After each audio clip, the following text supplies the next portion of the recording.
चलो अभी तक हम तुमको ऐसा गुणा बता रहे थे, कैसा ऐसा।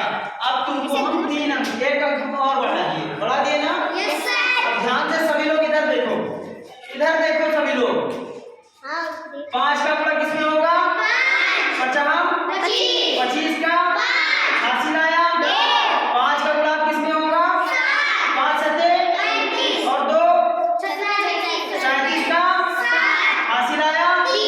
अब 5 का गुणा किसमें करेंगे? 5 दिया 15 3 18 का हासिल आया। अब 5 का गुणा किसमें करेंगे? 5 चौके 20 और 21।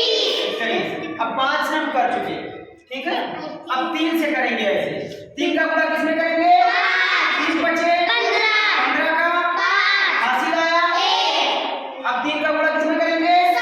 3 सते 21 और 22 का हासिल आया। 2 हासिल आया। अब 3 का गुणा किसमें करेंगे? 3 3 का 9 2 11 का हासिल आया। अब 3 का गुणा किसमें करेंगे? 3 4 12 और 13।